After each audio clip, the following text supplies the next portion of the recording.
Welcome to the Hot Mic SE.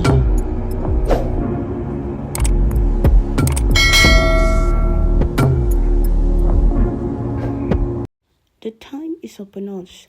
Thankfully, when the political class finally gives it a break, apart from the odd contractual obligation church service that nobody has any real interest in, participants included. The last by-election of the year is over and done with. The African National Congress had a pretty decent day at the office to close off the year. It beat the Inkatha Freedom Party and the Umkhonto we Sizwe Party to take Ward 2, Dambuza in Pietermaritzburg, a very big result in an area where it was hammered on 29th May.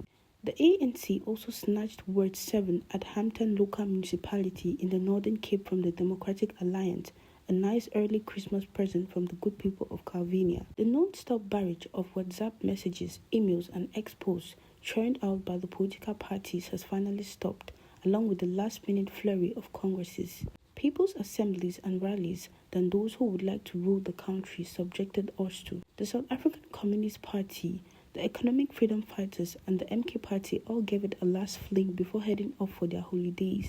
They came out of their weekend event positioning themselves ahead of the local government elections, with the communists finally deciding to stand independently of the ANC rather than backing it. The SACP is tired of the ANC giving the DA more cabinet seats than them and figure they can rectify this by taking the governing party on at the polls, much like Jacob Zuma did.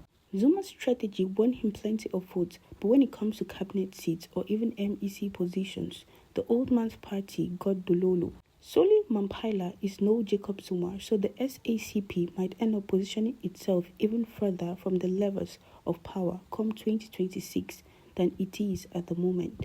The EFF has lined itself up as a potential ally for the ANC in local government and beyond, provided it ditches the DA in return, either after the 2026 vote or at the end of Cyril Ramaphosa's term as party's president. EFF President Julius Malema believes the ANC will dump the DA after its next conference as a result of a victory by the faction in the governing party that finds it ideologically, some would say financially impossible to co-govern with DA federal chairperson Helen Zille and party leader John Stewington. Malema is gambling on the emergence of Paul Mashatile or Gauteng Premier Payanza Lesufi at the head of the ANC come December 2027.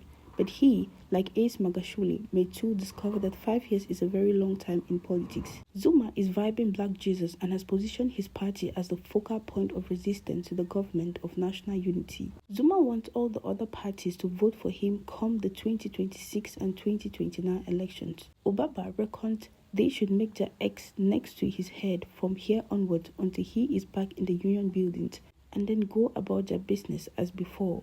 Which all sound lovely, except that this might mean that pursuing a career outside of politics once the votes have been counted. That's how things played out for MK Party founder Jabulani Khumalo and the rest of the MPs who got pulled from their seats to accommodate Zuma's celebrity friends from the EFF. 5 months of doing business with Zille will do that. The DA is likewise quiet. Helen is still TikToking away about the Bella Act, but the rest of the party are job still, exhausted from half a year of calling the manager every time Ramaphosa signs something. They, like Lesufi and Johannesburg Mayor Dada Morero, have gone missing and are happily Decembering elsewhere. The weekly beef with the ANC replaced by turkey, gammon and Yorkshire pudding with gravy. In conclusion, Merry Coalition Christmas and a Happy GNU Year. Thank you all for watching, and please don't forget to kindly drop your comments, drop a like, and please don't forget to subscribe and turn on the notification bell for more updates. Thank you.